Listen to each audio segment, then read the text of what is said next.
So we've got a handful of things that have sort of come up for us over the last week or so. We've been sort of jotting them down, sharing them with each other, but things maybe we want to get into a dialogue about. Although we weren't really sure that these were big enough things necessarily for us to talk about for a full hour. So we're going to see how this goes and try to break this stuff up, giving something no more than 15 minutes to sort of look at. And if there's more there, then, we'll do another discussion another time about it. And maybe even bring in some other people, perhaps. I don't know. Not that I've talked about it, but it's a thought that I have. So yeah, this first one, Ken Wilber had said, I don't know how long ago, but it was sort of this idea, this theory that you need 5% of the population to catch on to something to potentially create enough momentum such that it could create a bit of a transitional shift in a culture. And I remember the time that I heard this, we're probably going back about 6-7 years ago, where I think he was sort of giving us a 50-50 shot of getting out of our current predicament at the time, unscathed, whether we were going to succeed or regress. And here we are 6 years later, and it certainly seems like in many ways, certain things have only seemed to get worse. But what I'm also starting to notice over the last couple of years of whatever extra anxiety or fear or concern comes up in terms of, the culture war and things connected to the meaning crisis, and watching us, how we're communicating with each other and how politics is playing out, everything else, starting to feel a little bit more hope in seeing things like, people outside of the circling community talking about circling. So we see that with John Vervaeke, we see that on Rebel Wisdom, things like that.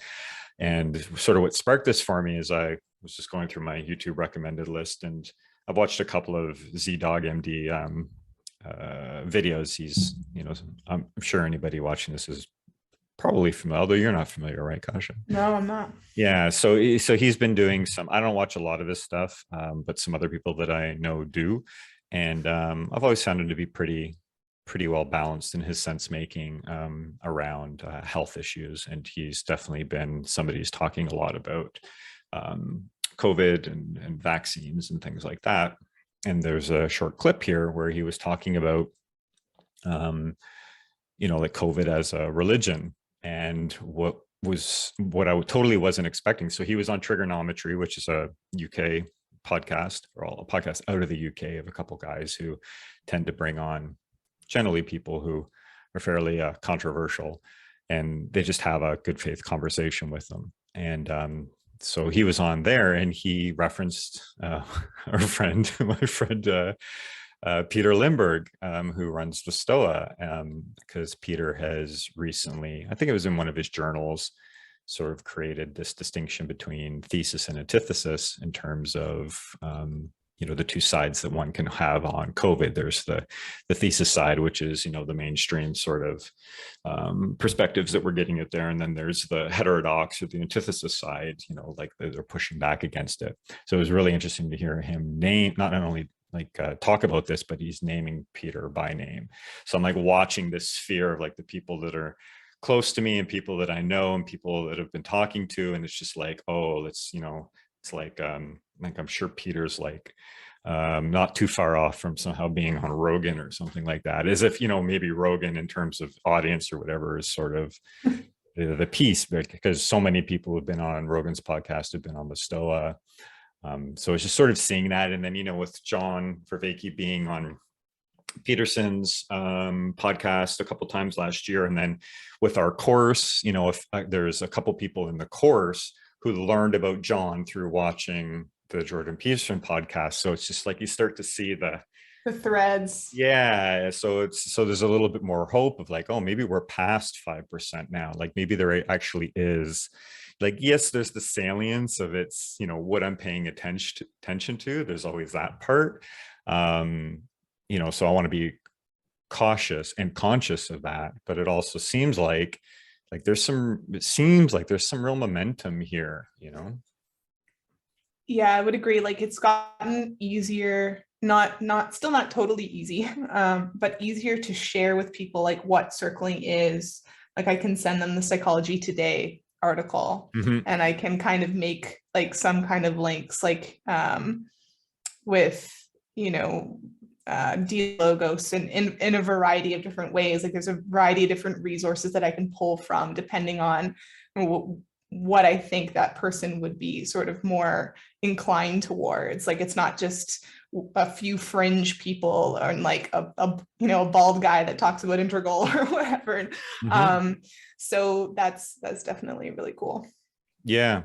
Yeah. It's just, again, just seeing all these bits and pieces and these threads, and you know, I've been watching John McWhorter and Glenn Lowry talk over the last couple of years. I kind of got turned on to them a couple of years ago, and then sort of seeing, yes, it's a press tour. I'm sure it happened through his book, but seeing McWhorter, like I think he was on The View like a month ago or whatever.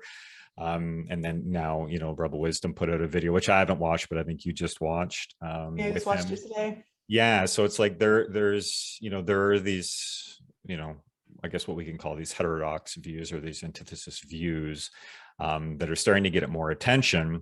And, of course, we see the blowback, this week with the Neil Young thing. And apparently Joni Mitchell has jumped on the bandwagon also, trying to, put their foot down. And, I appreciate put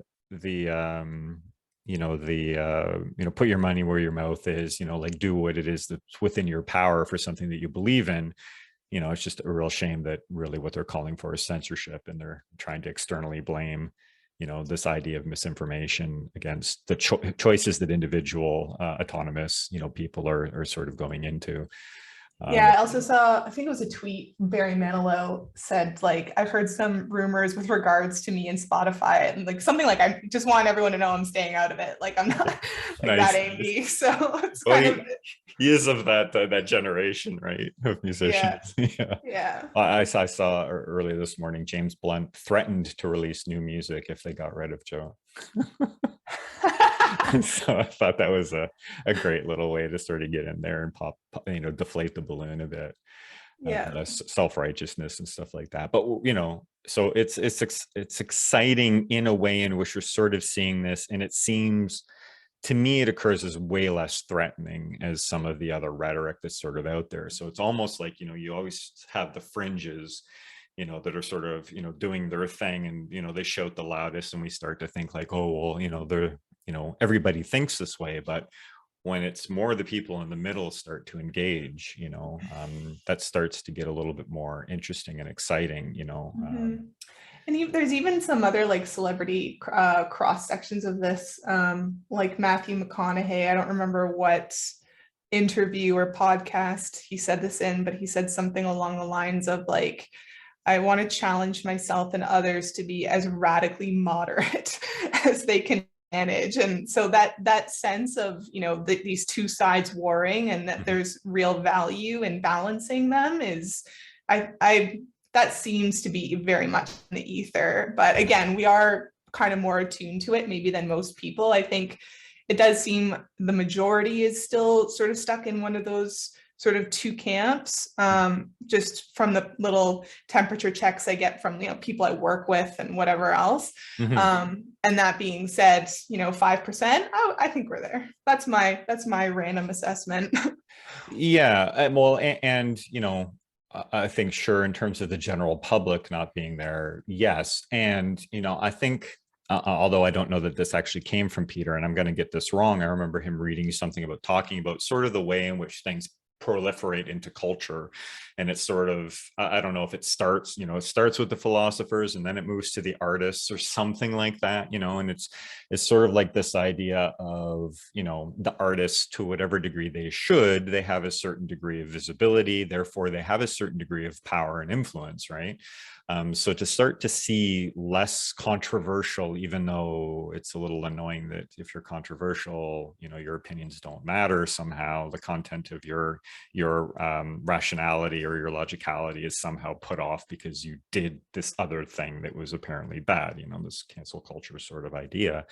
But to see less controversial people, I would say maybe McConaughey is one of those people, or to see these discussions. I mean, not that I watch The View, but this is a pretty mainstream sort of thing where you've got somebody coming on and saying like, hey, I've got a problem with, what's happening with the woke and their perspective on racism, and they're giving it some airtime.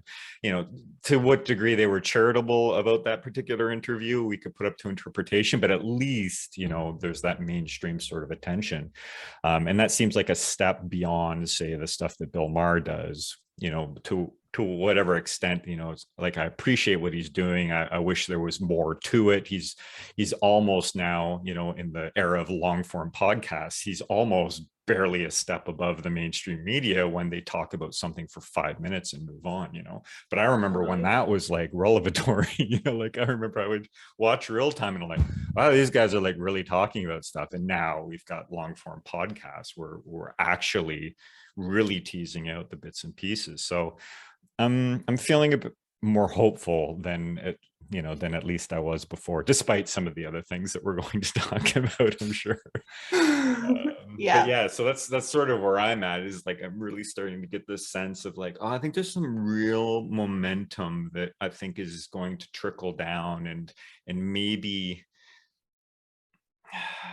is it going to deflate? I don't know. Maybe it might, because if it starts to bring the moderate center, which I perceive, and even politically, it's largely considered that is the biggest group, they're just fairly disengaged because they're prioritizing their life. I gotta do my job, and so that I can take care of my kids, and like they're not sort of caught up in it. And we're sort of in this position of privilege such that we can sort of focus on this a lot more than the average person, And I think there's still something to that sort of moderate middle being busy, that it's like there's a certain prodding that this war has done even to them, or something, like the whole thing of like, if you're not actively anti-racist, then you're racist, like that kind of rhetoric. So it's like, even if you kind of try to stay out of it, this type of narrative going to kind of tease you out in a direction to defend yourself or protect yourself. So I think it's important, even for them, even for the folks that kind of don't want to get in the middle.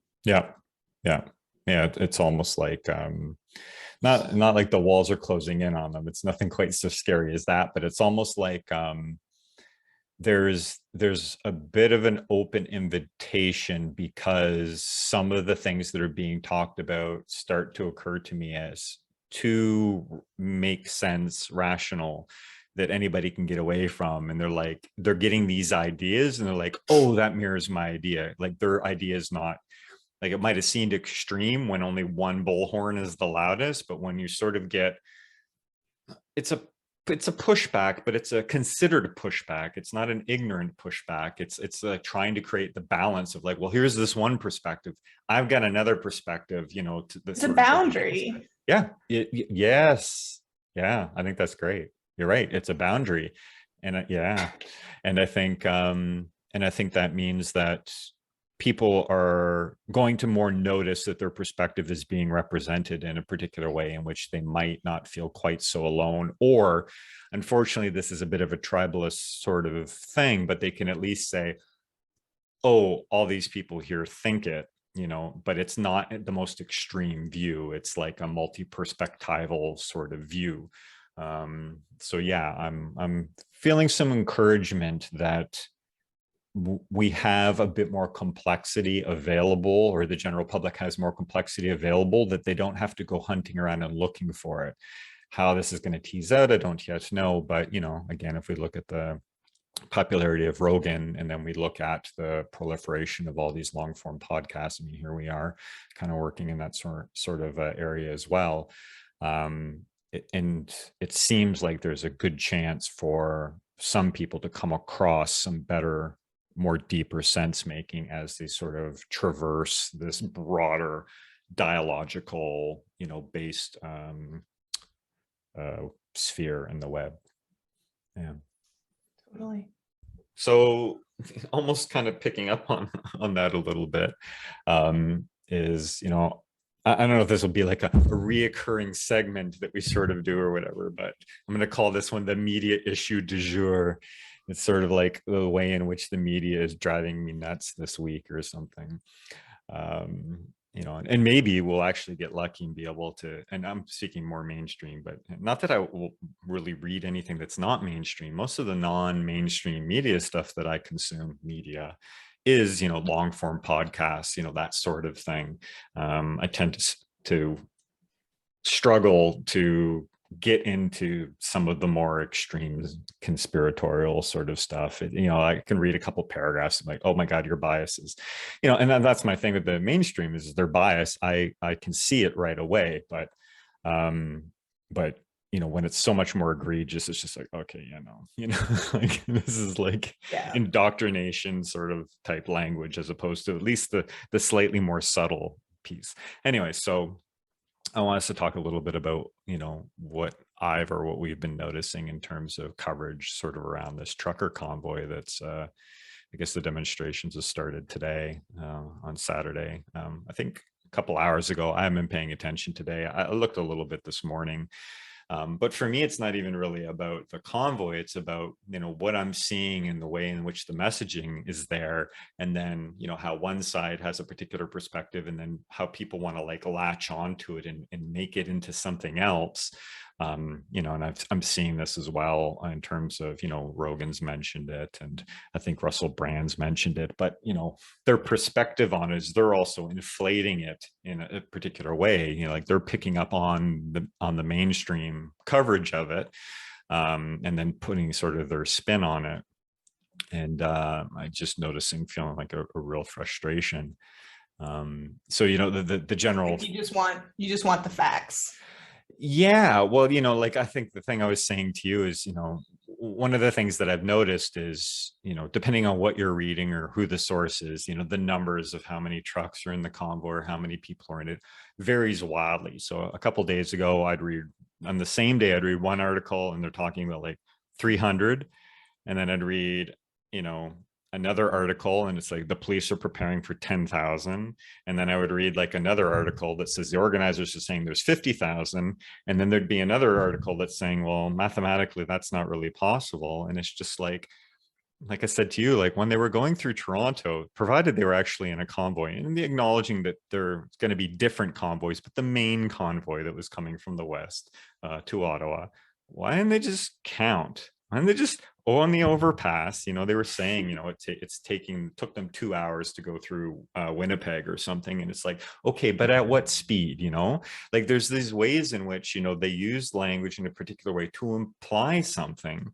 that I'm finding really frustrating. It's like, how big of a deal is this? You know, and you see everybody like either overselling it in terms of the organizers, you see mostly the media underselling it that I found, which is not particularly surprising in the largely left-leaning media that we have here. Even my beloved CTV News that I've been reading for a number of years now, because they at one time were measured to be in the center. Anything related to COVID seem really more into the thesis sort of position of it and going with the mainstream rhetoric and never really taking in another perspective. And I sort of said to you, it's like, I'm actually at this point now where I don't think they are actually deliberately doing this. I actually think the people who are making these reports and writing it, like, I think they're just simply captured, but they're not captured in a way where the editor is saying like, hey, let's, you know, continue to back the prime minister. I mean, maybe the CBC is doing that, but I actually think this is like, there's been this group think sort of thing that's happening, and they see this as the particular position. They see no benefit in the 10%, you know, 10 to 20% of people haven't been vaccinated. You know, they want to turn around and appease, you know, the 80% of people who've sort of taken that step. And it's just like, yeah, it kind of reminds me of like post 9/11 days when you'd see like a lot of like support the troops stickers, and it was this sort of like relatively meaningless sentence, because it's like no one can really argue with support the troops, and yet it has so much power in terms of actually kind of creating a little bit of a heavier weight on being pro, or like not saying anything critical. And it kind of reminds me of that with regards to like healthcare workers, Mm-hmm. where it's like it's like blasphemous to not criticize anyone who hasn't gotten a vaccine or is not supportive of mandates, because then we're not supporting our healthcare workers and they're Mm-hmm. under so much duress. And yet this Right. duress isn't just COVID related. Yep. Like there's been constraints and there's been a lot of pressures on them for a very long time. And this Yep. is just kind of making it worse, but it's like almost like a Band-Aid sort of collective thing that's going on, where it's like that's analogous, like being critical of potential mandates is analogous to not being supportive of overtaxed healthcare workers. Yep. Yeah, definitely. I mean, it's certainly a type or version of virtue signaling, I would say, right? Hey, look at me. I support what you support, let's be nice. We're all in this together. Well, we're not all in this, and that sort of thing, when Trudeau's out there and talking about, Canadians, he tends to forget to say the majority of Canadians. If he's talking about a poll, he tends to say all Canadians, which is also really ironic because, when he talks about, Canadians have voted and this is what they want, it's like, yeah, but we're in a 5-party system and you get like 35 to 38% of the vote. That's not a majority, like, And even yes. still, some people only vote for him because of strategic voting. Sure. And it really isn't Yeah. representative of actual 5 parties, because Sure. like I think I don't even remember if I voted for him or someone else now, but if I did, it was probably for strategy more than anything else. Yeah. So so it's not even representative. Yeah. Well, I mean, of course, we don't vote for the prime minister anyways, right? We vote for the MP. Yeah. And if they get a number of seats, then, they choose him to be the prime minister. Yeah. But yeah, it's this just sort of ties back into the way in which language is used in this communication, this messaging, and the way in which it's used to sort of signal or reinforce a particular narrative while also like undermining another one. So I don't know if I mentioned this one to you, but there was an article a couple of days ago, and for the most part, I'm still going to CTV News, even though I'm really disappointed in what I'm seeing. But I noticed if I go over to the CBC or if I go over to the National Post, it's like, okay. Although actually, I read some National Post this morning. I'm like, they're actually presenting both views or two perspectives in a lot of their articles right now. So that's a little interesting. But this article that I was reading was, what were they saying? Right. They were trying to highlight the extremists that have basically, they're just opportunists in my perspective. Like every movement has some opportunists, they show up at the protests and they just want to create chaos. They actually don't give a shit about the actual cause. They're there to throw bottles and to scare people and whatever it is that they're, it's anarchy. They're just anarchists, right? And of course, like this one, like any other one, like, oh, here's people who are maybe my people, and I'm going to turn around and latch onto this, but they have more extreme, views. So they're sort of on the fringe. But this is the article that they're writing about. They're not writing the article about, growing support for this particular thing and then actually trying to sense make whether or not current policies make any sense. Not that that's really what the media does, but they do enough opinion and editorial. You could actually have this discussion. You could do that. I mean, you're selling placement in the paper to turn around and do advertisements, right? So yeah, it's enough participation regardless to take a look at it, to take a interested, engaged look at it. Sure. And part of the reason that we imagine, the online and the 24-hour news cycle and, trying to keep people engaged by giving them something to get annoyed with or feel scared about, such that they have to keep following it, like that sort of that way in which we can get captured or sort of engaged by it. There's that part, but it's also like, well, you're also losing a lot of attention to long form podcasters, and what the hell is it that they're doing? They're actually providing more of a perspective. If you go on YouTube and you look at the clips that the CBC or CTV News put on for the news, they're 2 or 3 minutes long. This is, and and in terms of investigative journalism, I haven't seen a whole hell of a lot of that over the last couple of years. At least nothing that reaches the mainstream or gets into the main news sources. But anyway, so they were trying to talk about, again, highlight the extreme fringe views here, completely ignoring whatever the legitimacy is of the thing. Not like there was ever a companion article that just talks about the movement or just talks about the organizers. This is like the thing that they're putting up front. And they use the word experts, or expert or something like that.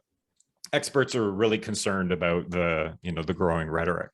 And what do? They interview some guy from the anti-hate network or something like that. It's like, well, an expert in what? I mean, he's not a doctor. He's not a politician in terms of policy. They turned around and said they picked a guy who's likely going to be really concerned about these fringe sort of ideas, which are going to be more on the, just the more regressive, racist, perhaps misogynist sort of perspectives. And then it makes sense that they would bring him in to talk about it. But we already know that. There's nothing new about that. This guy has a job because those other guys exist. Like, this is a total, like, of course he's going to turn around and come on and denounce this. Where are the other experts? Where is the person coming in and saying, like, well, if we look statistically at this, and this, there's always been a fringe element, people taking advantage of it, or we have bad actors, like the degree at which, Russians try to turn around and disrupt American culture through all the bots and everything else that we've seen in terms of, what's on social media to turn around and act, these messages, these very polarizing messages, and who's actually the ones posting them. And like, where's all that part? Like, this could be like 3 or 4 guys, who are totally regressive. And then they look like, 1,000 because, there's bots in there, rah-rahing them. We're getting into QAnon sort of territory here. And it's just like, why do you keep focusing on these, fringe elements? Like, yes, of course, you should be concerned about them, but you're giving them airtime. Like, I just in an effort to try to delegitimize the actual cause. And we see them do anything like this in terms of, Black Lives Matter, over the last couple of years? Like, I didn't see any of that, but there was a whole bunch of like really questionable stuff that was going on, with that one particular organizer. And I think she's actually resigned and backed out now, I believe, after, a couple months after they found out that she had like 3, 4, or $5 million homes or something, while the various chapters are like, who are like doing the work in the streets are like, where's our money? Like, you guys collected a ton of money and we haven't seen anything come to us. None of that's in the mainstream, because that's not what they want to turn around and talk about. They want to turn around and talk about, and I don't think there's rules about who we can make look bad and who we can't. Yeah, well, it certainly seems that way. And, then this falls into, our right honorable prime minister and what he's actually been caught saying. And I don't mean caught, like he like willingly have said these things in news articles. And it's just like, he's shaming people. He's turning around and, taking the 10 or whatever the percentages of people are unvaccinated, and all the rhetoric around that is more around the more extreme views, calling them racist, calling them misogynists. And it's just like, what? So no wonder the media feels bolstered, to turn around and continue to put this, this sort of stuff out. So yeah, just continual frustration in terms of how the media, who has so much power to turn around and, pass on information to people, and people still tend to rely on it by default, and how we're so not getting the full picture. And it's just such a real bummer. And and it makes it really hard to do really good sense making, other than recognizing like, this is only one perspective, and then you got to kind of go digging for it. And then sometimes that means you get the more extreme stuff. It's like, I want the center antithesis position. I don't want the extreme antithesis position. What's the sensible response to that? Yeah, it's tough because like some things are coming through, like the things that are blessed and that we can talk about and support. And, we've got a fair amount of like good resolution on those things. And then there are other things that are just very much in the shade and not quite clear, and so hard to grasp and grapple with. Yeah. Well, And to then be for continued. what? I said to be continued. To be continued. Yeah. And then Yeah. it does make it really tough for most people who are busy, to even see or recognize or seek out even the lower resolution information that is out there, and maybe, hints of another perspective that are valid. Mm-hmm. So of course it's easy to sort of just accept, the main narrative. Yeah. Well, again, right. I mean, here's a way in which it not backfires, but here's a frame that we use, and here's how this frame can also lead to the negative stuff. Our whole thing around information, that whole thing, if somebody says you're a horse, you're like, oh, that's weird, I don't think I'm a horse. Two people say you're a horse, it's sort of like, well, that's strange, I've heard that before, but I'm pretty sure I'm not a horse. And then three people say you're a horse. The suggestion is take a look around and see if you're in your barn.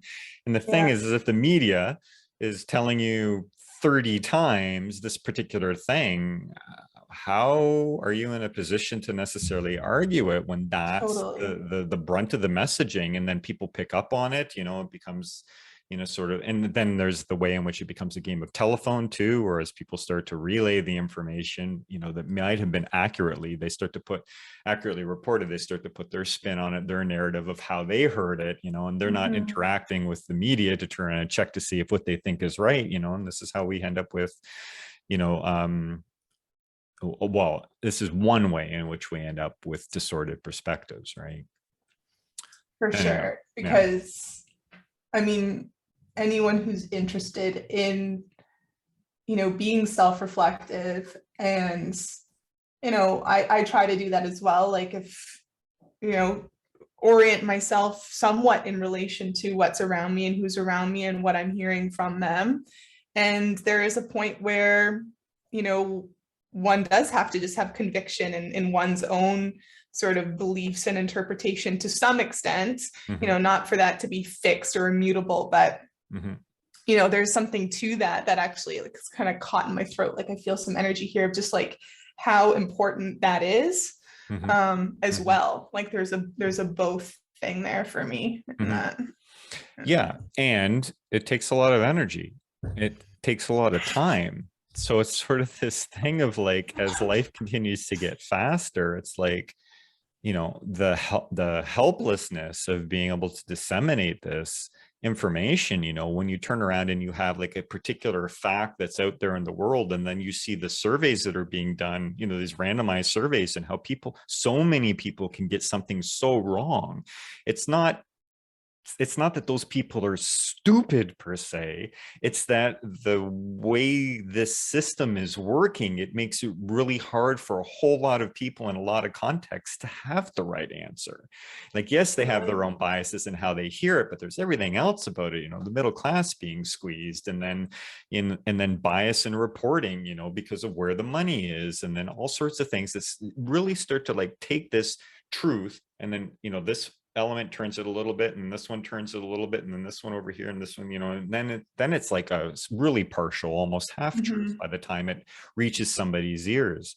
So it's like it feels sometimes like an overwhelming system to sort of push against, which I guess is in some ways why it's so disappointing to see some of this protesting, in terms of Neil Young and Joni Mitchell, whatever, pushing against other perspectives, and, this idea of sort of censorship. It's just like, yeah, but if only the main things that we were being fed were free of distortion, and they are so clearly not.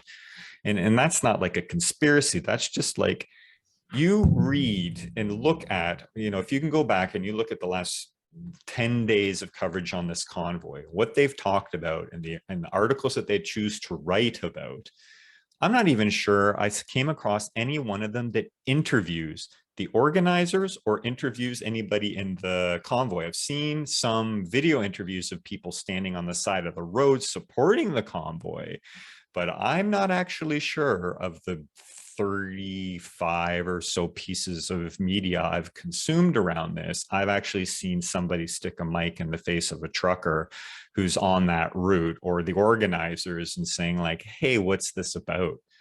And it's just Mhm. like, whoa, like, we're just going to create a narrative. We're going to tell you. Maybe they're refusing to talk. I mean, that's possible. I highly, highly doubt it. But yeah. And a I shame. highly, highly doubt it. They're Yeah, putting a lot of energy into getting a message out. exactly. Yeah, I highly doubt it. Yeah, I'm just trying to leave the door open for what I don't know. Yeah. Yeah. All right. Well, maybe related to that, you saw this children at protest thing that. Yeah, well, it just kind of came up for me in the spirit of just these are random things that came up for me through the week. Yeah. As I was looking into the convoy, came across. To be honest, I don't even know exactly if it was a news thing or what it was, but it was something on the pro convoy side, and it was like an audio recording, sort of against a visual backdrop of the convoy and of some of the activity going on. And it was a bunch of like recorded, it was like voicemails that children were leaving. There might have been some sort of call-in number or something like that. And it Oh was my God. like, What? yeah, I was like, thanks, truckers. We're really grateful. And it was like Mhm. sometimes really, really young, like kids that could Mhm. barely speak. And then, and sometimes they were a little bit older, and Mhm. I felt like more comfortable with that. But Mhm. it just brought up for me just feelings around how often children are propped up in any kind of like protest situation, whether it's, pro-life or this Mhm. or vegan stuff or whatever it might be, and how uncomfortable I've always felt with Mhm. that. Mhm. And then I know I kind of posited this to you earlier in the week, just over text. And, the question comes up is like, well, if that's, kind of an indoctrination, well, what isn't with parenting and what, so Mhm. Well, yeah. And then, I'm sorry, go ahead. curious. I'm curious. You can sort of name what sense you make of the discomfort. Like I have a pretty good story about where it comes from, but I'd love you to sort of say more about it. What actually I feel most uncomfortable with it, like I feel pretty settled with the fact that there's something not quite right about that, and I would want, if I had children, I would want to give them the opportunity to make a little bit. Obviously I would have an influence, and but I would want them to be older than 3 for Mhm. sure. Mhm. But what has me most uncomfortable actually is how few people seem to feel uncomfortable about that with me. Mm. And how often children are sort of like, wow, look at those beautiful angels speaking the truth. And Right. that's sort of like, I'm like, Yeah. Yeah. Yeah. They can't why see. doesn't anyone else see They're this? not paying attention to the idea that there's a puppet master. Like, that kid did not come up with that idea on his or her own. Yeah, exactly. And it's like, Yeah. oh no, well, even like, because I used to participate in vegan activism, and Mhm. like that, there was a part of me that was like, well, I remember, loving animals as a child, and I could see myself getting quite passionate about that from a young age. So there was a Mhm. part of me that was like, sort of okay, not really even okay with it, but Mhm. I could kind of see, it's like, okay, I could see that maybe coming from themselves, but to actually kind of go out and be actively involved, I don't know. I don't know how I feel about it.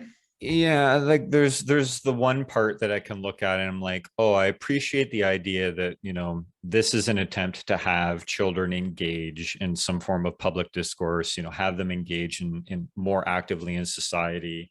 However, the odds that you have parent A and child A in the same place, and they're actually have opposing views, or they're standing on opposite sides of the road or whatever, is Totally. at a younger age is not likely going to be the case. And I think we know this through developmental theory is, you know primarily up until a certain age, children are identifying with their parents, so they're massively, heavily, obviously influenced by their parents. And there's that way in which, yes, of course we want to pass down this idea of values, although I think a better thing to pass down is love of particular virtues, is probably a better way to look at it, because generally values tend to involve a particular side or a position on something, and children just aren't cognitively. I mean, there's a lot of adults who aren't cognitively in a place where they should, they should be in a position of power to make particular choices, because their capacity for good critical thinking and sense making isn't enough to include everybody, or to include all the perspectives, and try to find not even so much a happy middle ground, just one where everybody feels like at least they were understood before the decision was made. And yeah, you can get upset about it, but for the most part, people tend to feel invisible about it, as if there's no consideration for their position at all. Anyways, that's moving off the track a bit, but it's just, that's what bothers me about it, is like that child is not voicing this of their own free will. And to whatever degree they came up with the words, to whatever degree they actually came up with the words on their own, chances are it's something that they're miming or mimicking from their parents. And then this gets into this whole idea of like, well, religion, and those value systems, and where's that good and bad? And the nice thing is we see a lot of people who grow up in a particular environment, and then as they grow up and differentiate, they just go choose something else. So it's sort of that way in which it's like, well, as long as harm, I don't know, capital H harm isn't being done, they'll maybe figure their way. But I would agree with you. One of the disturbing things about that is other people look at that and they seem to, because it confirms their bias or something. And then they like, oh, the innocence of a child, if the innocence of a child is on our position, the angels, and then it's just like, I'm so in the right place. And it's just like, I guarantee you, there's children on the other side. There's some other kids on the other side doing the same thing. I mean, yeah, even to the degree in which, we've seen certain rhetoric online.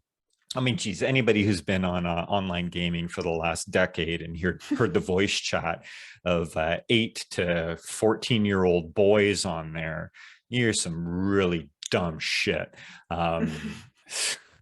Yeah, so they're calling the convoys. They're like, thanks, truckers, we love you. And then they're calling like, your mom's a C word, like 2 minutes later or whatever. Oh, yeah. Yeah. But yeah, so it definitely kind of brought my mind to sort of indoctrination and, the difference between that religion and like and it just kind of comes down to like free will generally, which I'm not going to try to like encapsulate in, however much time we have left for this topic. But it kind of brought up for me just, if so much of our identity is obviously formed when we're children in relation to our parents or caregivers. And then even if we choose something different, it's still from that original like foundation. It's still from that original jumping point. It might be in opposition to, but it's somehow in relation to that foundation. Yeah, it's not fully self-authored, right? It could be just a reaction to it. Yeah. So that's where my head's at with that I'm not going to try to solve any further. But that actually could bring me up fairly elegantly to some of the Jordan Peterson and Joe Rogan conversation, which yeah, bring it. Woo! I have no idea what Kasia wanted to bring up here. We didn't talk about these, so. Well, there were obviously, I don't know, I shouldn't say obviously, but there were a few things that were like definitely stood out. And like, I was trying to listen with as open a mind as possible and like leave my sense making till maybe later or whatever, not kind of be too reactive in the moment about what I heard. And even after sitting with it, I'm like, oh, I did not like that. And we're talking about the 4-hour one that got released this week. That it's going to perpetuate a lot of violence, something like that. It just seems to be like such a small thing, being like, this is going to lead to that, which is going to lead to that, which is going to lead to this. Like, it's just like, how is that so linear for you? Like, well, when you say it that way, it occurs to me as Margaret Atwood's, what do I call it, excuse or reason for The Handmaid's Tale is somewhere in her mind, there's this perspective that if we take and I don't know what language she would have used at the time, but basically, if we take the patriarchy to its quote unquote logical conclusion, we're going to be at the Handmaid's Tale. And it's like, Yeah. really? Are And we? at one You're not point she there. said, and I like The Handmaid's Tale. I think it's a fun dystopic story or whatever. Like I enjoy it. It's a good time. Sure. But like I see it as entertainment. And something that and not to say it doesn't have any points or whatever, but I think it's a thought experiment. I it's a like it thought as a thought experiment. experiment. Yeah. Sure, but like but something that she once said was, you know, I everything that I have, like all the atrocities that I have put in these books and in these episodes have actually been committed somewhere. So no one can accuse me of just having like a messed up imagination. And it's like, okay, but to what degree, and were they all concentrated in a single place within a very particular time? Like you've just taken maybe like all of these things that have happened over a wide expanse of time in a wide geographical area, perhaps, and then condensed it all down to this really potent story and been like, this is true. And it's like, well, let's be careful. Well, you know, I just had this thought, and, you know, we're slightly off the rails on this particular thing, but I want to share it. You know, it's like, as you're talking about, I'm like, oh, I see. This is her version of torture porn. You know, there's that subgenre in horror film where, you know, the idea is they show so much suffering that anybody who watch it, it's, you know, it's pornographic in nature. I mean, most horror is pornographic in nature, but the fact that you're constantly watching somebody being tortured, and it's like, you know what? My experience, I mean, I only watched 2/3 of the first season.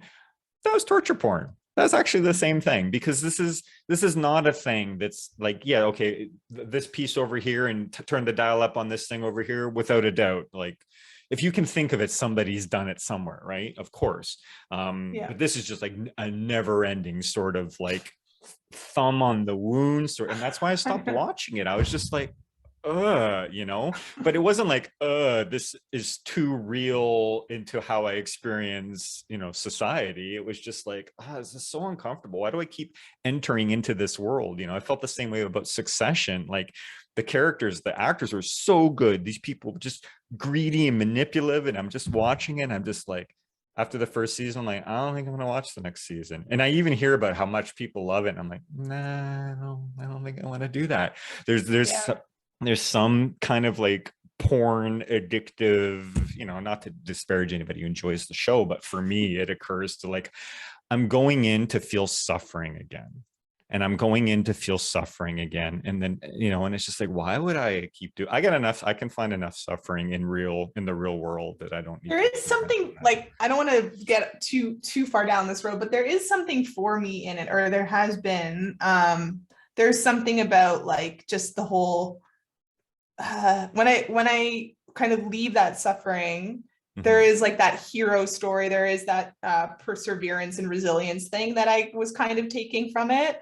So for me, it was more than just like sort of a torture porn kind of thing, but that happens in the horror movies too. Somebody eventually gets away, you know. So that's there too. I mean, I don't mean to beat you over the head with it, but I'm like, I get that part. And it's in the horror movies too. And it's how I've been able to allow myself in the past to watch them. But it's also like, I know when I'm watching it, I'm like, this is that genre. This is what's going on here right now. Yeah. And that's what I mean by like, for me, it's like, it's entertainment. I'm not like making a big, I'm not as a woman being like, yeah, this is me. It's more just like, okay. Yeah, that makes sense. And hang on. And I want to like, try to bring us back. Like, let's bring us back to this sort of idea of this play part, you know, and to what degree do I think Peterson has a legitimate point of this idea of things being shut down? And, you know, if I hold a developmental lens on it, you know, and I sort of look at it, and somewhere in the sexuality line, presumably, I guess it might fit, you know, this idea that we have multiple lines of development, right? There's, you know, ego and aesthetics and things like that. And there's a sexuality line too. And the idea being that if we don't, you know, cleanly transition from one stage of development to the next, we can create an addiction or an allergy, right? And there's some other, so I think there's that perspective. I have a whole other perspective that I don't hear too many people talk about, which means it's either been really debunked or somehow nobody's really, I don't know, I'm not sure what it is, but I can see in his idea of play, giving you that option to like, what would it be like to X, Y, or Z, right? And if you feel like in some way you've not given that opportunity to play, there's this sort of thing that's maybe a little bit unknown to you. But where am I quite going with that? Like it starts to bring into my own experiences when I was growing up, and it's like, I don't know that I really identified as male, but I didn't identify as female either. I was really aware when I was younger, I played a lot of video games. I would tend to pick the female character, but I don't know that it was because I necessarily identified with the female character. I think to me, it was the social messaging that I was getting that, women are kick ass, and even though that's, amplified a little bit more, but that was certainly what was coming. That was the leading edge of progressivism at the time. And of course, I suppose I wanted to be accepted and seen as a good person. So, it was very easy for me to sort of take in those perspectives, even though I grew up in a single parent household with my father. But I was also getting the social messaging that, masculinity, the things that were being associated with what it means to be a man or whatever, were starting to be looked down on in an effort to help women rise up. Like the men in certain ways were in the way. And yes, in certain ways, men have certainly done that, but there's a way in which it proliferated through society that had me sort of like, whatever I identified, like I would just sort of push that down, like, it's not okay, like there wasn't a wholesale arms open, like be fully the man you can be. It was sort of like, well, men are this and men are that, and like this was that thing. And of course, women have gotten this shit too. So me talking about my experience or whatever is in not any way an opposition to what women's experience was, but I think that was a big part of why I never really identified particularly as like, I'm male. I knew I was male, but I never felt like my actions had to circle back to what society thought male was. So it was so interesting. My real realization for this was 8-9 years ago. And somebody in the Authentic Relating Toronto community decided they wanted to do naked tea group. And so they had some people who they knew were, sort of free in that way. And they invited Joanna and I to turn around and do this naked tea group. And I'm here with these other, men and women, because it was 3 and 3 or 4 and 4 or something like that. We were a small, intimate group. And I was listening to the guys talk about their childhood and male, and they were getting a lot of messaging from various sources, around be a man. And like, they were getting that messaging where whatever I was hearing was like, be less of a man, or don't do this thing that we associate with maleness or masculinity. But so like hearing that huge difference between those guys, and then, reflecting on my own experience, it's like, oh my God, like I never had that. And in some ways I appreciated it because it meant I didn't have this pressure and expectation, and therefore I wasn't like pushing past whoever I thought that I was. And yet subtly, socially, that was also what was happening. It was just on such a subtle level I couldn't sort of get it. So I think there is something to there's something to the idea of identity. Maybe, I don't know if gender identity is quite the right thing here, in terms of the influence that society can turn around and have in the way in which we can sort of receive it, and we can sort of dissociate or push parts of ourselves into the shadow.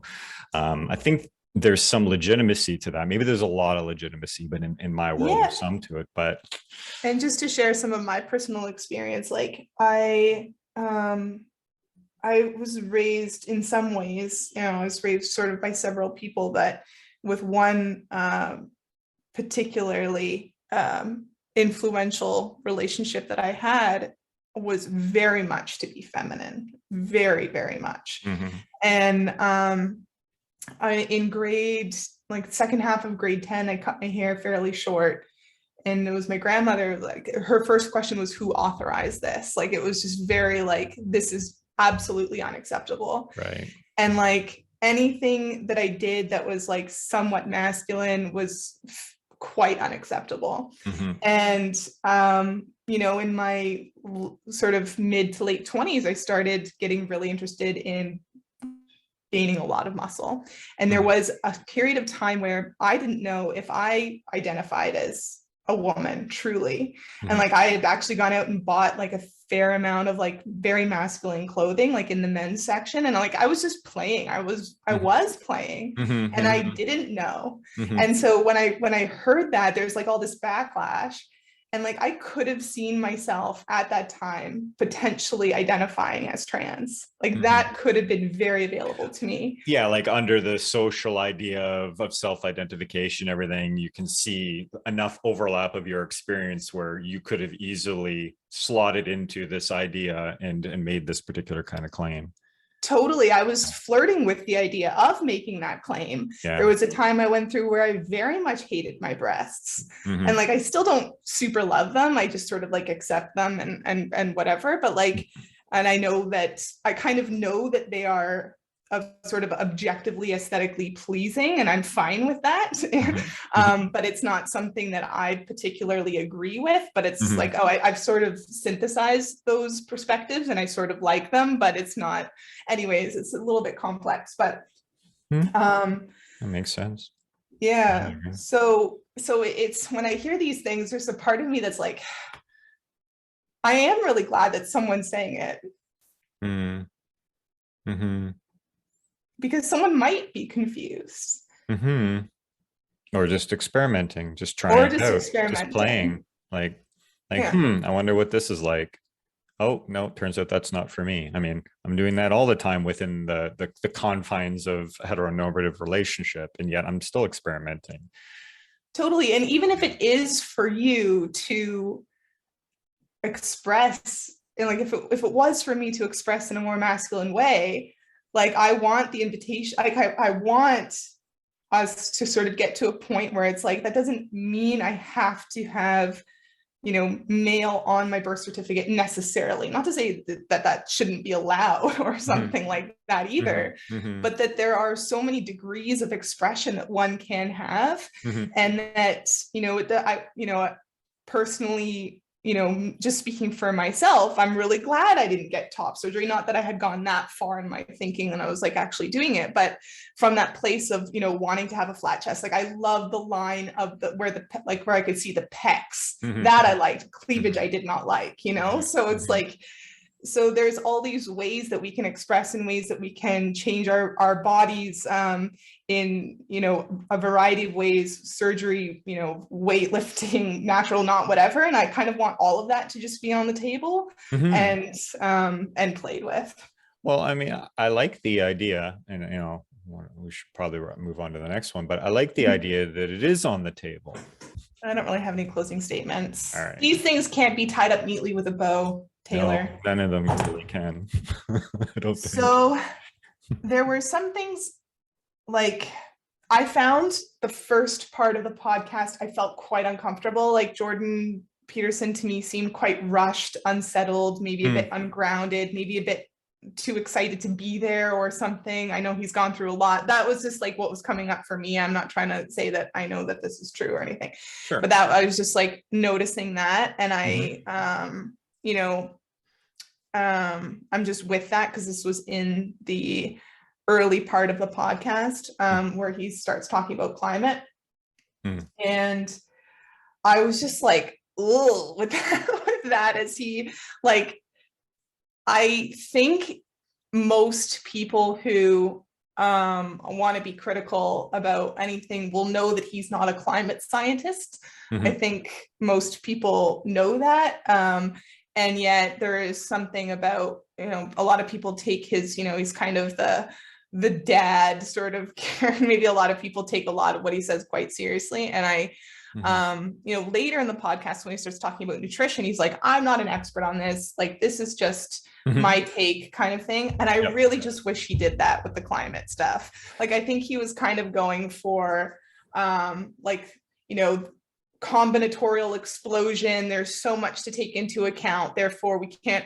And he didn't actually really make a salient, solid point about it. He just sort of kept positing these sort of like like kind of smarmy questions. Like that's sort of how it felt to me. Like I was like, why? Like he's just like, I don't know. I didn't like anything about that section. Hmm. And he's getting a lot of flack for it now for sure. And Hmm. it's a bit sad to me because although I agree, that one of the headlines was that part was just like a word salad that didn't make any sense. Hmm. And I would essentially agree with that.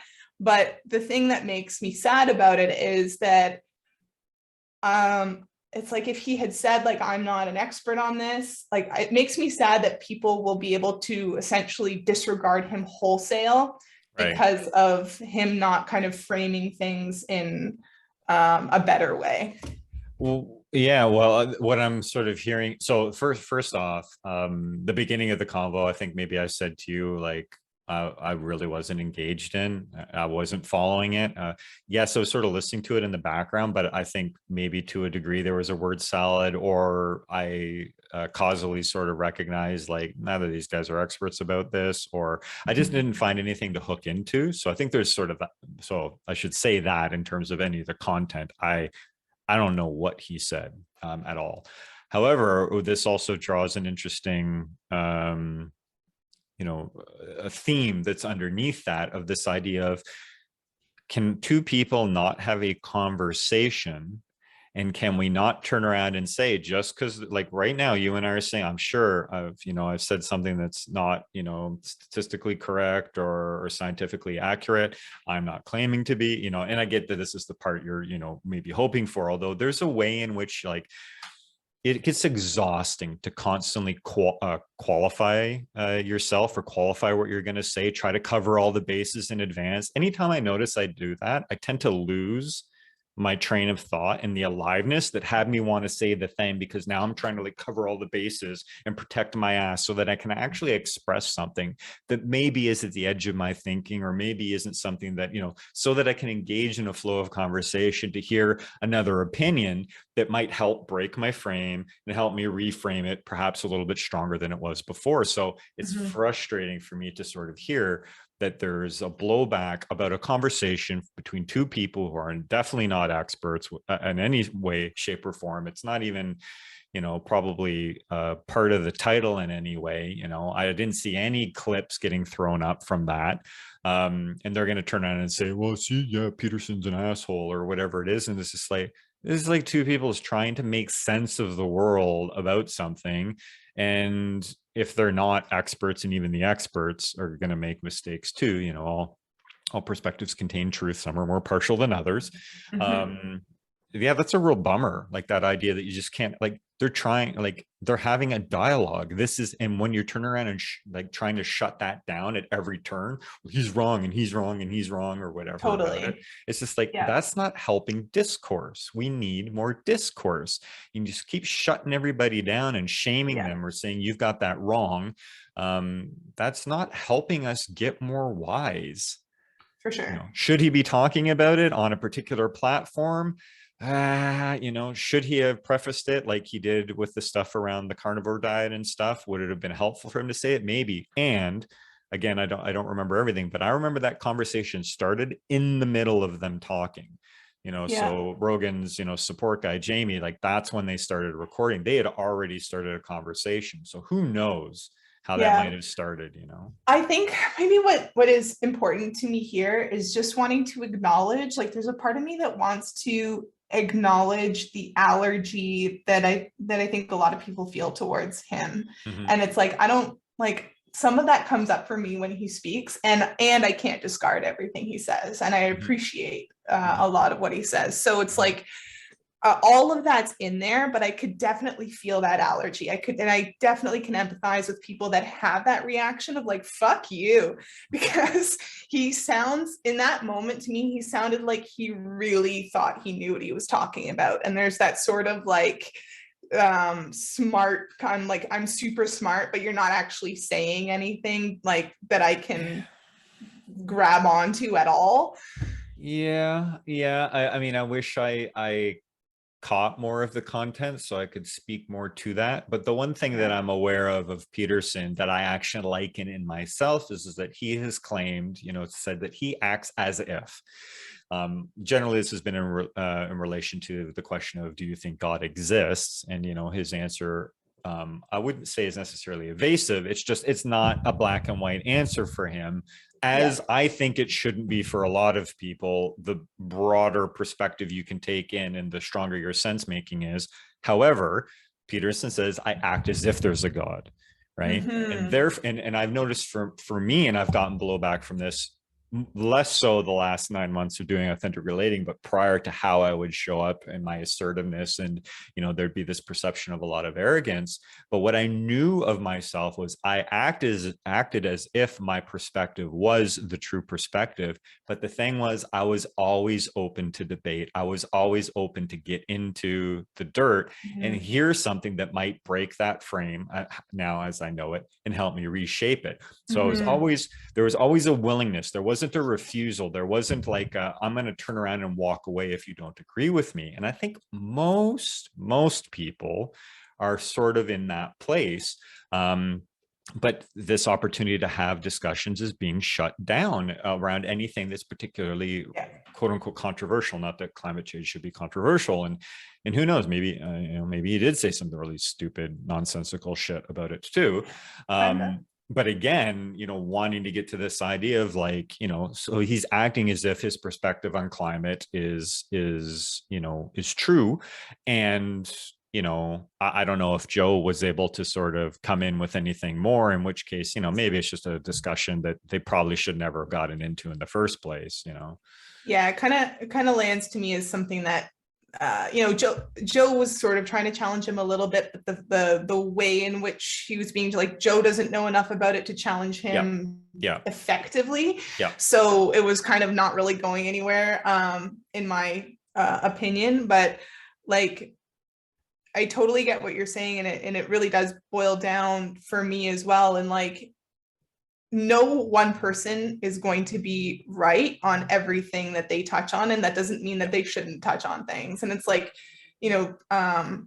let's try to find a hero in any person, whether it's young or whether like whoever it is. It's like you're going to find some weird shit that they thought or did or said at some point that is not going to be in alignment with what you think, with what I think is right. And that's just the way it is. So anyway, that was that for me, because like this is just huge in the media now. Not huge, but like if you look up, any kind of take on what he said in that podcast, that's definitely one of the big ones. And then I'm gonna move on to the next one. No, hang on. So there was something that I wanted to say. Maybe there's actually something good. So and again, I wish I had caught all the content, but maybe a thing that's happening is that by Joe asking questions, and I actually noted this, that Joe seemed a bit different with Peterson than I remember him. And we could say more about that, but in him asking questions to Peterson and allowing Peterson to talk, there's an opportunity to see the depth or the shallowness of his consideration. But in general, I tend to see Joe Rogan as part of the sense-making sphere, although I would say a little bit more on the open-ended and maybe not as deeply philosophically there, but he might be. That could just be a distillation of, the range of guests he has.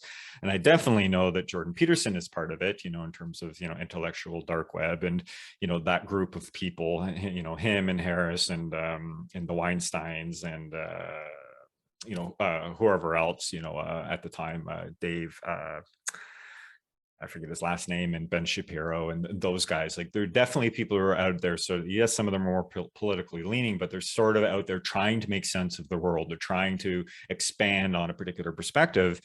So in that, it's like that idea of like, well, should they be talking about it? Well, again, the influence and everything else, there's that question mark. And then that's giving some credence to the Neil Young and Joni Mitchells of the world about whether or not they should be talking about it.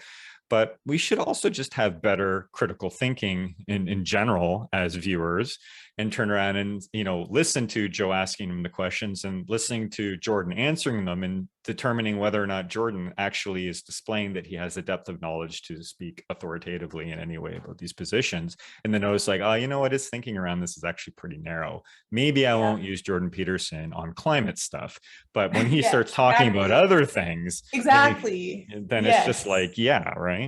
Yeah, totally, exactly. And like, and I think part of the thing that like bugs me about this is I think there were some hints of things that could have been explored, or you know, that we could use as a jumping point that could have been there and kind of were there, but Mm-hmm. without that some things being clear, like there's less fodder to sort of go off of. Because another thing that he got kind of skewered for in the whole climate thing was like, I read a headline like Peterson says, you know, I don't remember how exactly they worded it, but it was like poor people are resource inefficient. And it's like it made it Oh, I sound remember as him talking though, about that. yeah, Yeah. but it made it like the way the headline is framed is it makes it sound like Peterson is like poor people are bad. They're not good at managing their resources. And that's not at all what he was saying. Yeah. And he was very much vouching for the fact that, you know, and so what I think he was trying to say about climate to an extent, although without more clarity and him being a little bit more directive, it's hard to make that call. But it's like,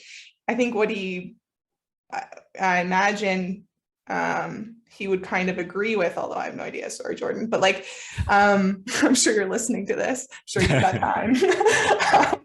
Is you know, there are a ton of factors to consider, and there's a ton of ways to approach a problem, and it's not necessarily all about immediately getting rid of oil and immediately making everything solar powered and wind powered. Like Mm-hmm. that's not necessarily realistic. So in terms of combinatorial explosion on how to handle a problem, I Mm-hmm. certainly agree that that's there. But to kind of say that we don't you know, really know what's going on, which is sort of how it sounded, is not quite, doesn't seem to be quite true.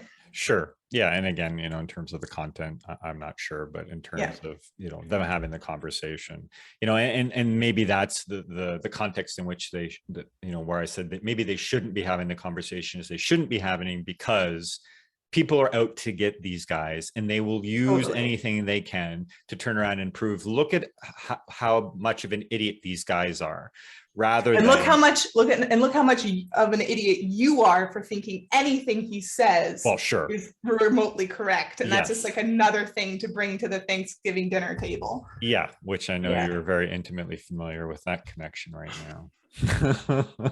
And I have other friends who have also gotten, the what do you want to call it, the splash off of Peterson, which is really disappointing and extremely frustrating. And yeah, I don't know what else to say about it other than that. Much time we're going to have, but So, I think the third one is going to be really quick, mm-hmm. or the fourth one. But Okay. So another thing that's come up a lot is, and I knew this when he was saying it, I was like, oh my God, Peterson, no, why? But when he and Joe start talking about how like how Peterson's not white, he's kind of beige, and how Mm-hmm. Joe Rogan's not white, he's Italian, and how Mm-hmm. Black people aren't really Black, and like Sure. so that got like Trevor Noah's commented on that now. And Well, okay. And sorry, I want to hear what that is, but what that immediately makes me think of is the controversy that happened around In the Heights, in terms of whether or not there was a proper color representation of certain Latin Caribbean cultures or something. In the So Heights. yeah, In the Heights was a play. I don't know if Oh, Lin-Manuel Miranda originally wrote the play, but I know he wrote the music. And so this movie came out last year, I think. It's a great, and I think maybe it was his first play, maybe before Hamilton. I'm not actually sure about that okay. part, but the whole point is Miranda is, I don't even know what he is, but he has a Hispanic background, genetically, and so he did sort of this love letter to Washington Heights in New York City, of like the culture that's there and gentrification and everything else. And there was blowback at the end of it that he had too many light-skinned Latino people in it. So when you talk about that, I'm just like, oh my God, like I think of the Ouroboros, the snake eating its tail, and it's just like, you can't have nice things anymore. Like, there's always going to be somebody who's upset, and there's so many megaphones around to amplify that voice.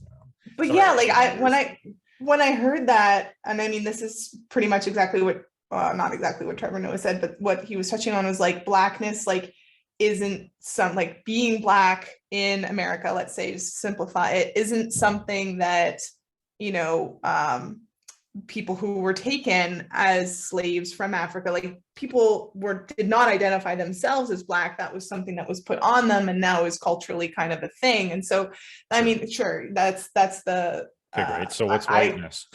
Isn't exactly. I agree. I agree with that. Right. And it's like the frame that was lost, and that I don't think anyone, even if it had been stated by Peterson, would be able to kind of keep up with, is, you know, the quadrant, right, of like the objective.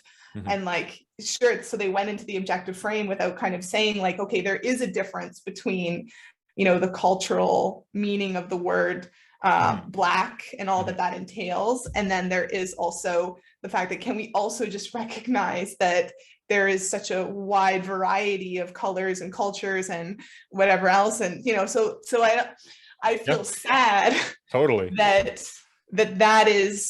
it was worded that way, because honestly, on paper, it looks fucking terrible. Like Rogan, when he said, like, if you go to the darkest part of Africa, he didn't mean like, because there's that whole like dark Africa, like the bad, the sort of shamanistic, cannibalistic sort of Africa myth. Oh God, that's not what I thought he meant by that. That's right. And it's like, but didn't he say something about melanin? Yeah, he's talking about melanin. Yeah, but he did say it, didn't he? Yes, but he kind of did, but like the way that it sounds, it pushes those like kind of cultural trigger points of like, oh, he's talking about Africans in that way, in that like oh, when they're naked and in the darkest part of Africa, and it's like those people are Black, and it's like if you're not looking at it kind of the way that he's looking at it, it sounds bad. It sounds. But I'm not putting that on him. I think I see what he was saying, but it's just, those are the main kind of things in the media that are like, that everyone's kind of like attacking. Yeah, that's interesting. I didn't really pick up on that at all. In fact, I was kind of chuckling because I think I got what they were getting at. It's just like, these are these fucking labels and there's so much subtlety underneath all of it. So, you know, and I thought they were sort of having a little bit of a piss about it. That's how I sort of took it.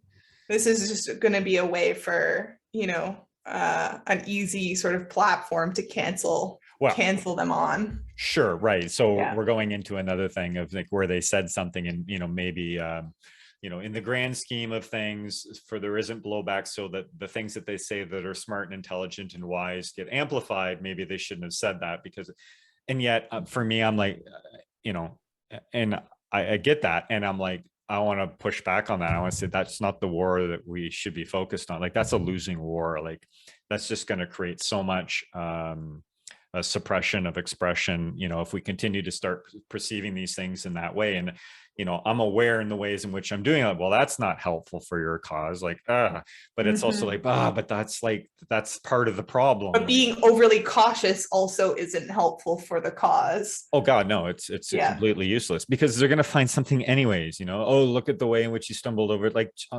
yeah, people making fun of the fact that he wore a tuxedo and yet also talking about the importance of freedom of expression. Yeah.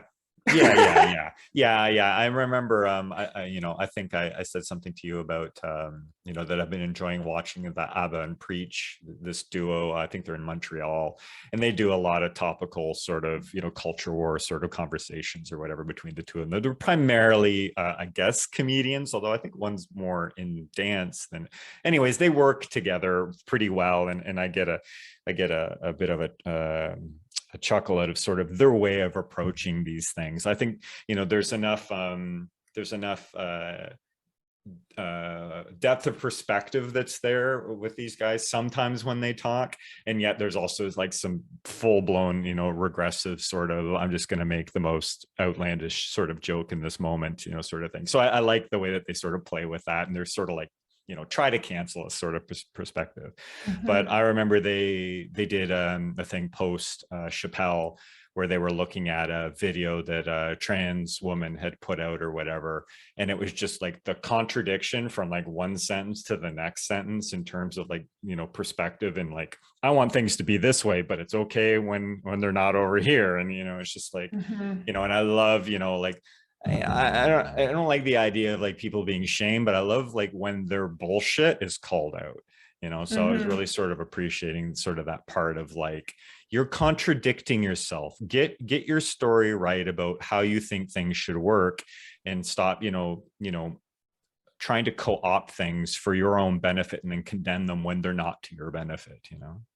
Yeah, that kind of brings me to an interesting thought, and I don't think we'll have too much time to unpack it today, but just about like the utility of some shame. Yeah, that's a whole other discussion that I think we should have at some point. But yeah, and I'm primarily vehemently against it, and I'm also aware of the way in which it works. My concern is, as a habit or over a time period, there's a toxicity to it, and I tend to push back on it when I can see it, and I'm currently quite annoyed with our prime minister because of his shaming language that he's using, and I'm like, I want the head of state, ideally, I know they're not, I want them to be a model in a certain way, and when I see that happening, I'm like, dude, that's not good, man. There's a certain way in which it can be done that's effective, though. Like, I think Karen-like behavior is probably on a downward trend. Well, I think, yeah, I want us to have a longer discussion about that. We'll table that there. Yeah. What's your fourth thing, if you're feeling? So this is going to be really quick. I think there's not like a ton of aliveness there for me. It's just sort of like that's an interesting inconsistency. So something about Peterson is there's my Apple Pencil. I magnetically attached it to. I was looking for that. Anyways, it was very exciting for me to finally find it. So something that he does quite a lot in his writings, in his lectures, is he makes comparisons and analogies about how similar in certain ways humans and animals are. Sure. And then it's interesting because with the meat eating thing that comes up, he essentially, like, they don't really go into it because, their stance on meat eating is pretty pro meat eating. And so what's, like, they're sort of in a flat alignment there. Although I did think it was interesting that it seems like Rogan is a little bit more pro adding other vegetables to your diet, and seemed to kind of challenge him a little bit on that. So he was sort of the more vegetable friendly of the two, which was sort of interesting for me to see. But it does sort of shock me a little bit. Not shock's not the right word, but there's something curious there about how, and I'd have to rewatch it to sort of, I want to see, like, I don't know how interested I am to kind of examine it too closely, but it seemed like there was a real distancing there by Peterson to admit, acknowledge, or even recognize that there's any sort of moral aspect to meat eating whatsoever.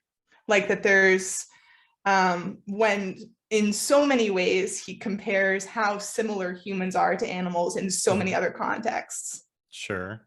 Sorry, so I must be missing something. That just comes up for me, and it's just sort of like, it's just something that if I were in a room with him, I would be very interested to, and I'm not even saying that he shouldn't eat meat. I think if he thinks he should for his health or whatever, like, I want him to thrive, and that's fine. But it's curious to me how he doesn't seem to make that connection. Well, what is it that you would ask him? Like, I think I'm starting to form the idea that if he makes this particular association, there's an implicit expectation that that would result in a distancing in terms of the okayness of it. Well, he was talking about like a debate that Michaela had about. Oh yeah, right. Was that Oxford? Oxford, I think. I don't remember. I'll be very curious to watch it, and I imagine I will agree with him on a lot of things in terms of, like, it sounds horrible the way that it went down. Sure. From the vegan side, but sexy chickens. Yeah. Yeah. And I used to work at a butcher shop, and there was a fair amount of like weird sex stuff there. So there's a part of me that's like sort of curious to learn a little bit more about this whole pornography of meat thing. I'm curious. Anyways, we're not going down that road right now. Yeah. But So he was talking about that debate, and he was sharing about how even those on the pro meat eating side Mhm. basically said, yes, there are moral implications to eating meat. Mhm. And we still Mhm. think people should have the choice to do it. That was like the stance of most of the team, probably except Michaela. I don't know. Right. And then Joe Rogan said something like, well, why? Why does there necessarily have to be any moral, like, why does that have to be attached to meat eating whatsoever? And it seemed like the response from Peterson was like, I don't know, that's weird, kind of thing. And it's like, how is it weird if animals and humans in so many of your examples are so similar? That's just something I would ask him if I were in that conversation. Yeah. Yeah, I'm still trying to sort of make a particular connection around what has you curious. And maybe if where I've noticed Peterson sort of discussing any particular similarity to us to animals, and to me just seems to be an evolutionary biological one in terms of we're animals. We're just more evolved, opposable thumbs and different parts of the brain and stuff like that. So that, I've held that particular perspective whenever I've heard him talk about that, talk about hierarchies, where it's, I think there's a bit of a naturalistic account of, like, well, the rest of the natural world, works in hierarchies, and, the whole lobster bullshit and everything else in terms of, competing for mates. And like, here it exists in the natural world before we start to engage in this thing and start to twist reality and create a new narrative around it. That's tends to be the way in which I've sort of heard him do that. And the fact is that a lot of animals, not all animals, eat other animals to survive. So when I sort of hear that part, I can imagine, I don't know, this is Peterson's position, but I can imagine him in this place, like, we're apex predators, we're at the top of it, we eat animals to survive, and therefore there's probably no moral question in his particular mind about whether or not it's good or okay to eat meat. The way that I understood the thing about the pro meat people seems to reflect, or at least the little bit that he said about it seems to reflect my position, in that I would like to see, how would I put this? I'd like to see more ethics applied into the production, farming, and distribution of meat products, recognizing, the whole thing of, killing a living being and, using it for sustenance. Like, I, generally have that perspective of, like, I would like to minimize the suffering of that animal, and then my boundaries sort of there, and then for other people there should be no suffering and killing and everything else. And I hear that perspective. So I actually like the idea, frankly, although it also sounds like there's a missed opportunity for somebody to come in with a pure apex predator, we eat meat to survive sort of perspective on that panel that he was talking about.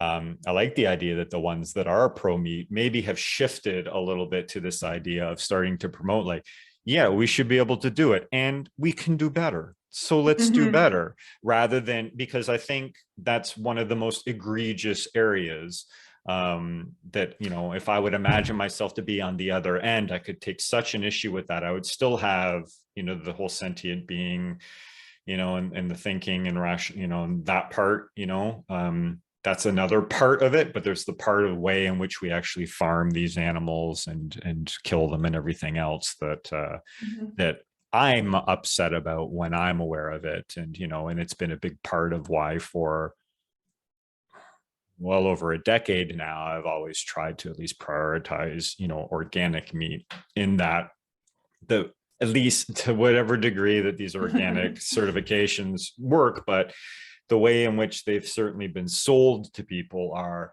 they include these things, this is how they're being fed, the grazing free range chicken sort of thing. To which degree that's happening, yeah, we could turn around and talk about whether recycling is actually being fucking recycled. But in terms of me as like a citizen and trying to, like, do better, if my government or these institutions are failing me, they're telling me one thing, but behind the back, they're not doing that thing. Well, fuck, I want somebody to expose them so that I know that. But it's like, this is the best that's available They to me. are, but you just have to seek that out. They are to an extent, but they're not. Yeah. they're not actually making a change. They're continuing to go with the ruse that's there. And, you know, when you really dig into it, it's just like, Jesus, this is not what I thought it was, or this is not what we were promised, vaccines, like, Yeah. I thought we weren't going to, I thought it was going to be less transmissible. I think for me, there's just something that comes up that's uncomfortable with knowing that Peterson is like his stance on meat is so well known and is so extreme, and how he, and like, I'm not here to like criticize his personal diet. That's not what I'm trying to do. But there's something about that piece in combination with his, wide breadth of knowledge about psychology and animals and humans, and how he doesn't really seem to have too much reflection, conversation, or interest in reflection on the morality, and on, I would love to hear just a more fleshed out, not even on his own, like my sort of thinking, and this, I'm not as extreme internally as I used to be on it, but still something that guides me generally is like, if you can thrive and survive without killing or harming a sentient being, why wouldn't you? And yes, we are apex predators, but we do have that thing, and that thing works. And that thing, that, to whatever extent, and that brain thing that we have that we can use in ways that other animals are limited in, is that we are breeding animals. We're not just like finding them and hunting them, and sort of the way that we're using this thing to do a particular thing. And that's not the same thing as being like a regular apex predator. So there's so much there that just could be kind of talked about, that there's something that seems to be missing there for me. Yeah, I mean, it could. I'm curious about your expectation, given my understanding of Peterson's background as well as his daughter's, and I think he was pretty explicit about it on the call. He has severe immunological issues. His daughter most definitely does. Those are well documented. And, yeah, so he's someone that I don't expect. Like, he can't thrive and survive without eating substantial amounts of meat, apparently, and I take that, sure, like I can take that at face value. Yeah. And there's something about that conversation that I would just love to have more fleshed out from his perspective. He's talked about how rats have a sense of morality, and talks about examples of that, and but for him to sort of distance completely any moral sort of implications of eating meat just doesn't, I don't know, there's something there for me that I'm curious about. Yeah. I hear that. Yeah. I don't know. I guess it's just a gap between a vegan and a meat eater here. Yeah. Okay. That was your fourth thing. That wasn't going to take very long. Oops. That's fine. So for the last thing, I came across, so I've been watching, as I told you, I've been watching a podcast, Holly Randall Unplugged. She's a photographer, maybe a videographer in the adult industry. She's sort of part of a family. Her mother was apparently a pioneer sort of in the space back in the 70s, I think. And she ended up getting into it. So she has a podcast, and she often has adult performers on, and they do long form discussions, generally, around an hour and a half or whatever. And I found some of them to be fantastic in terms of just the normalizing of, the adult industry, and like, oh, these are like people like anybody else. And some of them also land for me as, pretty flat, or, almost like a stereotypically what you would expect from the performer. And some of them are like really eye-opening, like, oh my God, like she's running her whole business, and she like owns all the products she's putting out, like, like really, and, some of them are doing like really deep personal work, and like out there promoting therapy, and they're talking about mental health in the industry. It's this like, it's just really nice and sort of refreshing to see, this particular area, at least in the Western world, that tends to be sort of swept under the rug, even though almost everybody partakes in it in one way or another, and we sort of tuck it over and like, oh, we don't talk about that over there, So she had on this woman, Aella, and I'm not familiar with her. I've never come across any of her work or anything like that, but she started talking with her, and it was just like, oh wow, like this, this woman's like like really like, and this is, and when I say this, she's really smart, it's just like she stands out above a number of the other quite intelligent women in this space. Like it's like, oh wow, she seems like a little different than anybody that I've heard. And I like that. Like she's younger, so I think it starts to show like the more social acceptability of sex work. So she's maybe a representation of the progress in that particular area, as well as, you know, sort of, you know, just what it means to be an engaged, you know, she's probably maybe Gen Z or something. I'm not quite sure how old she is. So I got a bit curious about her, and I went over to one website, and there's like the list of what her interests are, and the word circling was there, and I'm like, circling, like our circling, like the circling we do. So I did some Google searches, and sure enough, she's actually into circling, into this intersubjective meditative practice that we do. So that just led me to like looking more into sort of her world and what she's up to. I noticed that she's actually been on Peter Stoa a couple times, and I totally missed those conversations. And so just really, you know, really getting sort of interested in what she's up to. And she's done thousands of Twitter polls over the last 5 or 6 years, and some really interesting questions are there. So I'm actually thinking like there's so many of them that some of these are like really great conversation topics. And that actually makes some sense, because I think she's created a bit of a card game. It's called Asshole. I don't know too much about it, but I think basically, you know, it's more like a social game. You sort of pull a card off, and there's like a challenging question or something to like start a conversation around, which I thought was really fantastic. So Cool. I looked, yeah. Maybe that would be a fun thing for us to play in the old metaverse. Yeah, maybe. Yeah. All right. So yeah, and I mean, I think even just, you know, these polls could be enough of that. So I wanted to look at the one that had the most number of responses. And so the poll that she put up on Twitter was, suppose you have a 13-year-old child dying of a terminal illness, and who makes a final wish to lose their virginity? Is it ethical for the Make-A-Wish Foundation to hire them a prostitute? So the answer, the response, I don't even, should I? Yeah. So the response was 15% of the respondents said, yes, any prostitute is fine. 5% said yes, but only a child prostitute.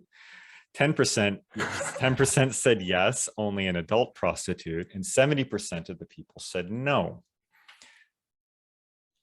I'm interested in the 5% who said only a child prostitute, because we could, and then the 70% who said no. That's surprising.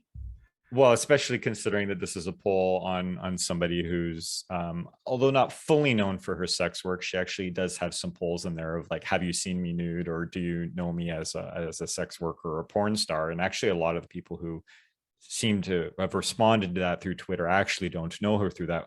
A lot still do, but it's like 60-40 or 50-50 or something like that. Right. So even to have 70% no, like you're sort of following somebody who does sex work. It is so interesting to sort of see that number where it's at, which tells me it's not so much a problem with the prostitution part of it. It's something about the 13-year-old part. So yeah, I mean, for me, 13, like, oof. Yeah, that's an interesting age she picked. It's probably a pretty good age. Is it ethical for the foundation to do it? Well, I mean, hopefully in consultation with the parents, but to me, the whole idea is if a 13-year-old wants to lose their virginity, is it ethical to hire them a prostitute? And my gut says yes, but only an adult.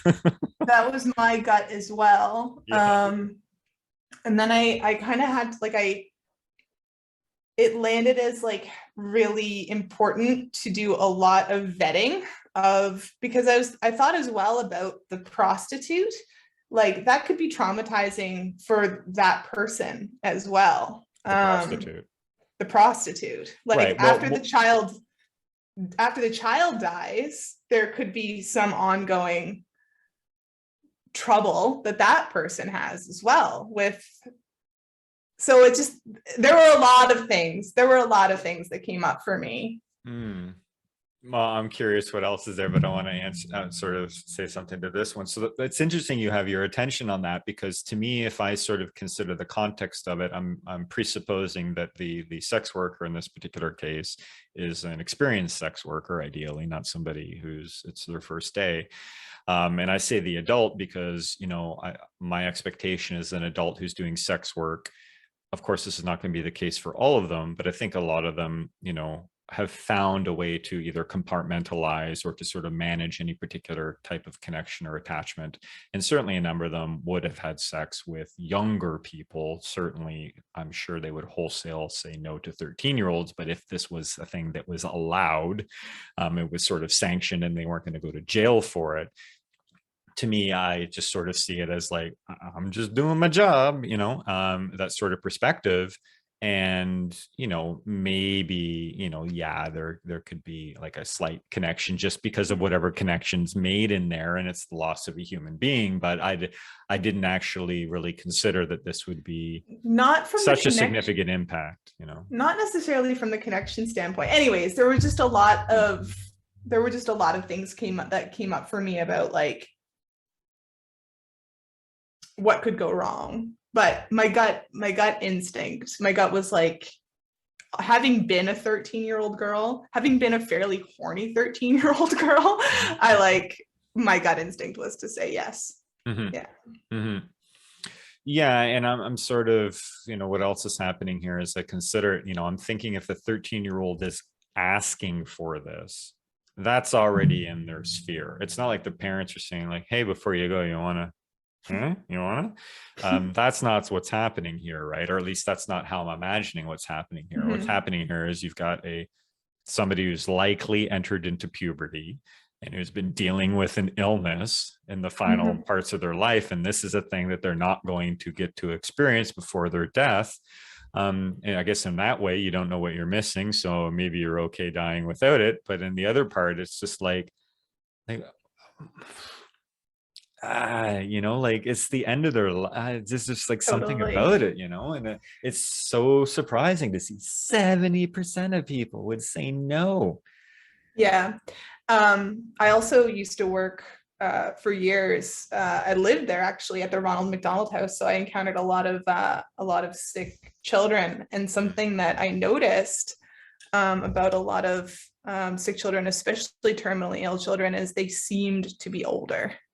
Wow, yeah, I imagine there's a certain amount of maturation that happens, because, one, yes, the parents, but I mean, managing your own illness, you kind of confronting the idea of death. Sure. Yeah, of course. Yeah. Like they're doing things that, some of us in middle age aren't even putting any attention on, right? So yeah, exactly. There's even that other layer that there's likely a fair bit of maturation here if they've got a terminal illness, presuming that it's one that's reaching more the end rather than like they found out 2 weeks ago. Hey, you got 2 weeks left, like I want a bone. Yeah, it's a lot to handle.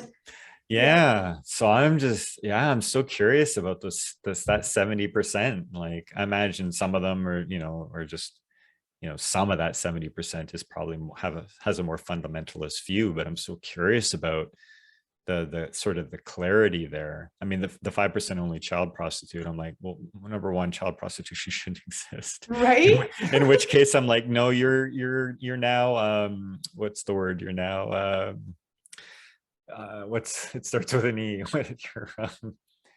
When you're using somebody in a particular way, for God's sakes. Anyways, you're taking this already bad thing and you're enabling it by turning around and engaging in that particular practice. So for me, it's just like, okay, have you really considered that? Or are you just like, no, a 13-year-old should only be having sex with and that's where your thinking ends. Like it ends right there. Right. Something that I think, like, as I put myself back into my 13-year-old girl's shoes though, as well, like, I mean, this will never happen. I don't think this would ever happen in real life, but I don't know, maybe, but I can't imagine any therapist that would want to have this conversation, but I think a check-in in that way would be important because like, even if they're on their deathbed, like I had such romantic notions about what sex was and all these stories and all this meaning attributed to it that isn't really true.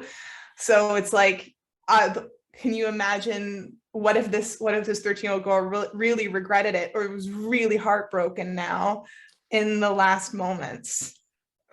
But yeah, I mean, I guess in that I would feel better if a lot of context was laid out ahead of time, sort of some pre-framing, as we might call it. Like, you might notice this is going to happen, you still up for it, like that checking in, like the informed consent sort of perspective.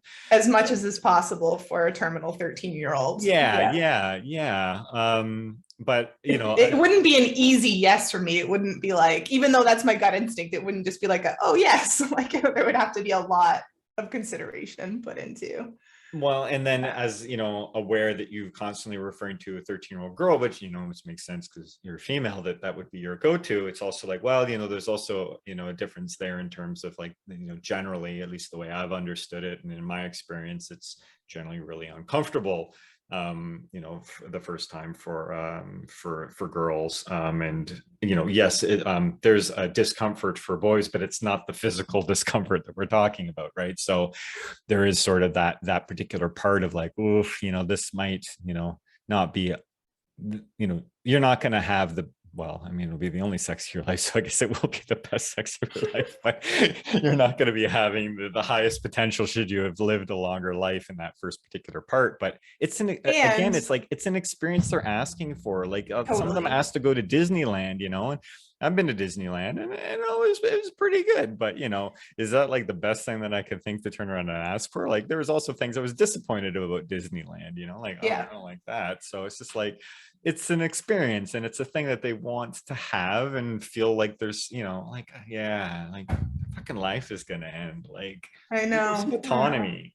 And when I think about my 13-year-old self, I mean, forget about it's a clear yes, because I had already had sex at that point. So for me, I'd be asking for a final one. Yeah, exactly. Can I have another, please? Yeah, no, for sure. Cool. All right, there's our. We solved all of our random thoughts from this week.